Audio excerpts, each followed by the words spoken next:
এটা হচ্ছে বাদাম বাটা, কাজু, কিশমিশ আর দেশি বাদাম একসাথে মিক্সড করে বাড়ছিলাম। এটা সরিষা বাটা, একটুখানি আদা।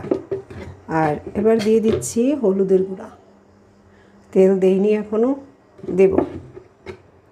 তো এটা দিয়েই আমি চুলাটা ধরিয়ে দেব। রান্না করব একটা মিক্সড সবজি বলতে আমি দেখাচ্ছি। লবণ দিয়ে দিলাম, সামুদ্রিক লবণ। অনেকেই সামুদ্রিক লবণ কোথা থেকে সংগ্রহ করি জানতে চান, বলি, কিন্তু সেদিন শুনলাম দামের কথা শুনে আর নিতে চান না। আসলে ভালো জিনিস আপনি পেতে চাইলে একটুখানি দাম দিতেই হবে, কিচ্ছু করার নেই। তো আমি চুলাটা ধরিয়ে দিলাম। রিয়াদ ভাই, যার থেকে আমি নেই, ওনার সাথে কথা হইলো, বললো যে আপা এরকম অনেকেই ফোন করে আপনার ভিডিও দেখে, কিন্তু যখন দামের কথা বলে তখন আর সে নিতে চায় না। বলছি ভাই কি আর করা, যে নিতে চাইবে তাকে দিবেন। যাই হোক, আমি সরিষার তেল দিয়ে দিলাম। মশলাটা একটু কষিয়ে নিই।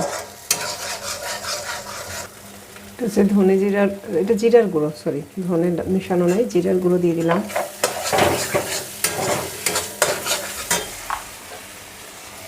এবার হচ্ছে আমি সবজিটা ঢেলে দিই। এখানে আছে ঢেঁড়স ডাঁটা আর সজনে ডাঁটা।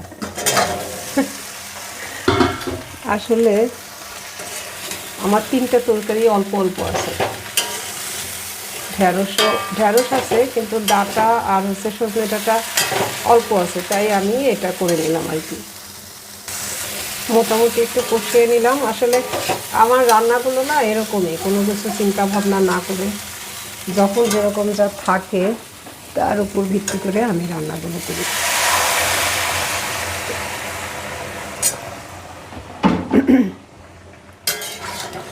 এখন এই সজনে ডাঁটা আলাদা করা, ঢেঁড়স ডাঁটাগুলোও নষ্ট হয়ে যাবে। তরকারি চেষ্টা করি যত তাড়াতাড়ি খাওয়া যায় বাজার থেকে এনে। তো হয়ে যাক না একটা নতুন রেসিপি, দেখি কেমন হয়।